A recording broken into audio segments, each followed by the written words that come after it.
नमस्कार। आज हम भारत भूषण अग्रवाल का साहित्यिक परिचय करेंगे। अज्ञे द्वारा संपादित तार सप्तक 1943 ईस्वी से कवि रूप में अपनी पहचान बनाने वाले श्री भारत भूषण अग्रवाल का जन्म सन 1919 ईस्वी में मथुरा में हुआ था। उन्होंने आगरा विश्वविद्यालय से अंग्रेजी साहित्य में एमए की परीक्षा उत्तीर्ण करने के बाद दिल्ली विश्वविद्यालय से पीएचडी की उपाधि प्राप्त की। इसके पश्चात उन्होंने कोलकाता से प्रकाशित पत्रिका समाज सेवक का भी संपादन किया। उन्होंने 1942 से 1947 तक ईस्वी तक हाथरस की एक मिल में अधिकारी के रूप में काम किया। बाद में वे इलाहाबाद से अज्ञे द्वारा संपादित त्रैमासिक पत्रिका प्रतीक से जुड़ गए। उन्होंने कुछ समय तक आकाशवाणी में कार्य करने के पश्चात 1960 से 74 तक साहित्य अकादमी में सहायक सचिव के रूप में भी काम किया। 1975 ईस्वी में उनका देहावसान हो गया। भारत भूषण अग्रवाल जी ने कविता और गद्य दोनों में अपनी लेखनी समान रूप से चलाई है। उनके द्वारा लिखित उनकी रचनाएं इस प्रकार से हैं: काव्य संग्रह छवि के बंधन, जागते रहो, तार सप्तक, मुक्ति मार्ग, ओ प्रस्तुत मन, कागज के फूल, अनुपस्थित लोग, एक उठा हुआ हाथ, उतना वह सूरज बहुत बाकी है आदि।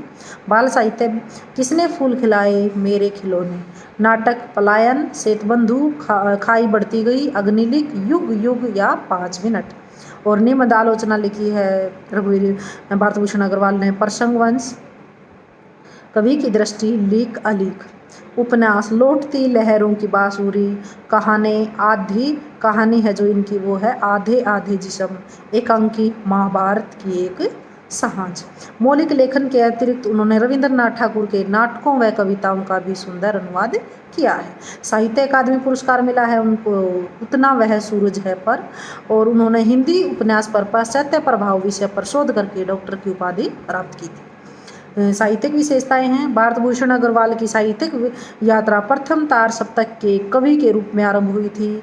अतः उनके काव्य में प्रयोगवादी काव्य की समस्त विशेषताएं हैं वो मौजूद हैं। वैसे इनके काव्य संग्रह उनके कवि जीवन के विकास के भिन्न भिन्न मोड़ों के सूचक हैं। उनकी काव्य रचना छवि के बंधन में सौंदर्य, प्रेम और विरह की अनुभूतियों के साथ आधुनिक युग की निराशा और पीड़ा आदि प्रवृत्तियां अभिव्यक्त हुई हैं। उनकी अधिकांश कविताओं में मनुष्य की दुर्बलता और सुंदरता पर तीखा व्यंग्य है।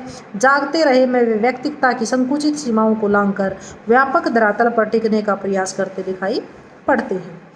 इनके साहित्य की प्रमुख विशेषताएं हैं: व्यक्तित्व की पहचान। प्रयोगवादी कवि होने के कारण भारत भूषण अग्रवाल जी के काव्य में व्यक्तित्व की भावना सभी जगह मिलती है। व्यक्तित्व परक रचनाओं के अंतर्गत उन्होंने सुख दुख, जीवन संघर्षों को ही सत्य मानकर उनका खुला वर्णन किया है। दूसरी जो इनकी साहित्य की विशेषता है वो है निराशा व पीड़ा। प्रयोगवादी कवि होने के नाते उनके काव्य में निराशा व पीड़ा की भावना भी अतिशय रूप में देखी जा सकती है। निराशा के कारण उन्हें मानव का जीवन प्रवाह अवरुद्ध नजर आता था। भयभीत हृदय जड़ता की जंजीरों में जकड़ा जाता है। हिम, शीत और मृत्यु के सफर से वो निर्जीव से दिखाई पढ़ते हैं। मंसूरी के प्रति कविता में उन्होंने कुलियों की पीड़ा के बहाने मानव जीवन की पीड़ा को भी व्यक्त किया है। जो तीसरी इसकी विशेषता है वो मनुष्य की दुर्बलता और सुंदरता। भारत भूषण अग्रवाल ने अपने अनुभूति जगत के अंतर्गत आम आदमी की दुर्बलता व सुंदरता को भी अंतर्निहित किया है। उनकी कविताओं में आम आदमी अत्यंत दुर्बल व सुंदर है। हास्य व्यंग्य। भारत भूषण अग्रवाल जी के अनुभूति जगत में हास्य और व्यंग्य की भी प्रधानता है। उनका व्यंग्य तीव्र व पैना है। उन्होंने समाज में मनुष्य में भेद की स्थिति पर करारे व्यंग्य किए हैं। उनकी कविता मंसूरी के प्रति में इस बात पर व्यंग्य हुआ है कि मंसूरी जिसे धरती का सौरभ माना जाता है, वहाँ की यात्रा केवल पैसे वाले ही लोग कर सकते हैं। कागज के फूल उनका हास्य व्यंग्यपूर्ण मुक्तक है। इस मुक्तक को उन्होंने तुक्तक कहा है।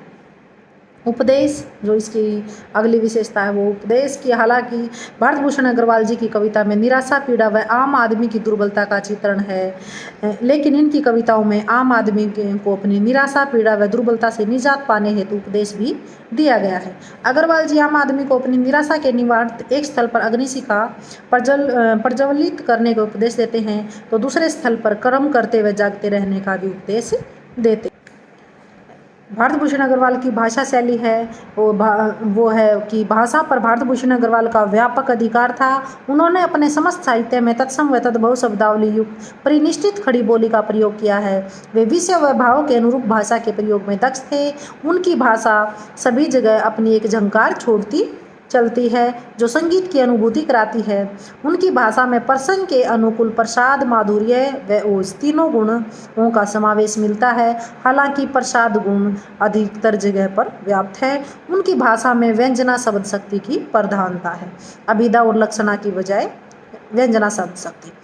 हालांकि लक्षणा व अभिधा शब्द शक्तियाँ भी खुलकर अभिव्यक्त हुई हैं। उनका बिंब विधान आकर्षक है तथा प्रतीक विषयानुकूल हैं। अलंकारों के मोहताज न होते हुए भी उन्होंने अपनी भाषा में अनायास रूप से अनेक शब्द व अर्थ अलंकारों यथा अनुप्रास, श्लेष, वक्रोक्ति, रूपक, उपमा, उत्प्रेक्षा आदि की सृष्टि की है हुई है। उनकी कविताएं छंदबद्ध भी हैं और छंद मुक्त भी। उन्होंने अपनी अभिव्यक्ति हेतु वर्णनात्मक, प्रतीकात्मक, चित्रात्मकता, आत्मकथात्मक, उद्बोधन व संबोधन शैलियों का प्रयोग किया है। धन्यवाद।